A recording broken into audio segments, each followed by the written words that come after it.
दर्शक बंधु नमस्कार। आम भली विभिन्न गणमाध्यमर संस्था माने प्रत्येक मुहूर्त रे प्रत्येक दिन रे किछि ना किछि खबर परिवेषण करिथांती। सेही भली खबरटी आमे आज परिवेषण करुछु, जहाकू आमे कहि परिबा खबर भितरे भल खबरटीए। घटना हेउछि भटली थाना अंतर्गत उर्दुना ग्रामर जशोबंती महापात्रंक इतिमध्यरे देहांत हो जाइछि। जशोबंती महापात्र जेतेबेले बंची थिले, तांको भाई 2 वर्ष आगरू तांकर मृत्यु पर शरीर दान करथिले, जहाकि तांको अनेक प्रेरणा देइथिला एवं सही कथा को से बारंबार कहूथिले जे मोर मृत्यु पर मध्य मोर चक्षु को एवं शरीर को दान करदेव। से कथारू से प्रेरणा पाइथिले। एणु तांकर देहांत परे तांको कथा को रखी तांको पुतुरा माने इतिमध्यरे तांकर मृत्यु होई जिबा परे मारवाड़ी महिला समिति बरगढ़ को जोगाजोग करथिले एवं तांकर नेत्रदान सहित शरीरदान मध्य कराइछंती। समितिर नेत्र अंगदान प्रमुख अंजु मित्तल जे जड़े सुपरिचित समाजसेवी, से अनेक समय रे विभिन्न ग्राम को जाई अनेक लोकं को शरीर दान एवं नेत्रदान संपर्क रे बुझाई थांती। सही परी से उर्दुना ग्राम को मध्य जाइथिले।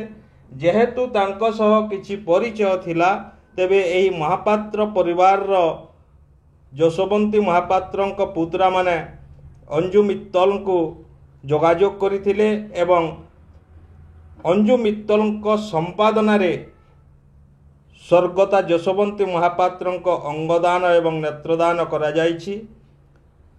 भीमसार बुर्लार एनाटॉमिक विभागर कर्मकर्ता माने आसी तांकर मृत शरीर को संग्रह करी भीमसार को नहीं छंती। अनुरूप भावे आउ एक घटना को आमे एठी देखौछु। बरगढ़ जिला अताबिरा अंतर्गत कुलुन्ना निकटस्थ पलसापाली एक गाँ, सेठारे रहुतबा जयकुमारी बेदींक 90 वर्ष बयस रे देहांत हो जाइछि एवं जयकुमारी देहांत परे तांको झियो संतोषिनी मांक शरीर को दान कराइछंती। से मध्य महिला समितिर अंजु मित्तलଙ୍କ सह जोगाजोग करथिले एवं एक संवेदनशील घटना को नहीं बरगढ़ सहर रे बंद पालन करा जाउथिबा बेले जयकुमारी बेदींक मृत्यु खबर सुनी अंजु मित्तल अनेक कष्ट करी से पलसापाली ग्राम को जाइथिले एवं सेठार को पहुंची भीमसार बुर्लार डाक्तर मानक सह जोगाजोग करी तांकर मृत शरीर एवं चक्षुदान केमिति करा जाई परिबो सेथिपई से अनेक चेष्टा एवं उद्यम करथिले। एबे सबुठी अंजु मित्तलक एही परी समाज सेवा काम को नहीं जदिओ से आगरू अनेक समाज सेवा काम करी विभिन्न अनुष्ठान मानक ठारू सम्वर्धित और सम्मानित होइचंती, तेबे एही घटना परे सबुआडे तांको प्रशंसार स्व छुटुछि।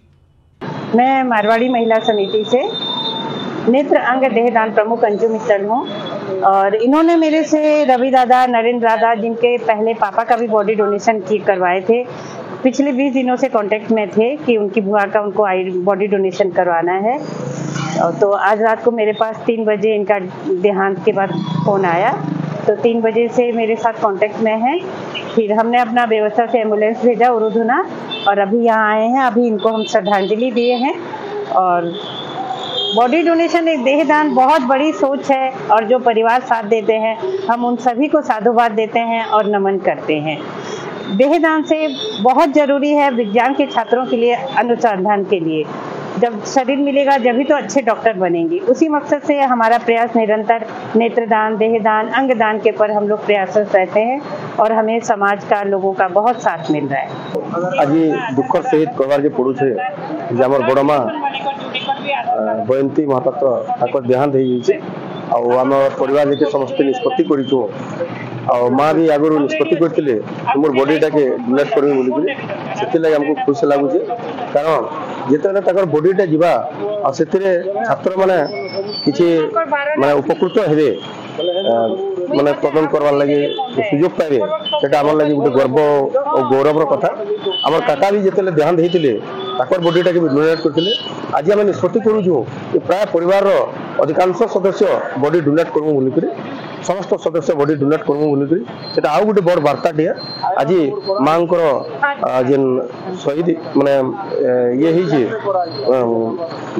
माने डेथ होती से शोक संतप्त परिवार तरफ बहुत गभीर माने अवस्था अच्छु और आत्मार सत्कार काम करुँ बहुत बहुत दुख लगुचे माँ गोटे हिसाब से जो देखमा जेन आदर्श आम समस्त लगे गोटे प्रेरणा है रहा। मोर ना है महेंद्र महापात्र कोर्दना आमर घर है किशोर नर्सरी जॉब करसी मोर एटा पीयूसी नानीयान आज डेथ हो गले बॉडी डोनेट लगी आम आगु माने नानी कही मोर डेथ पर बॉडी डोनेट करेंगे बोली आम महिला समिति बरगढ़ में अच्छे अग्रवाल मैम अच्छा आम कनसल्ट करूँ अग्रवाल मैम आसिले कहले हाँ ठीक अच्छे आम बुर्ला नहीं जीमा बुर्ला बॉडी डोनेट करमा आया डोनेट करमा तो आम ए आम्बुलांस अच्छो ए नहीं जो छुआ बुर्ला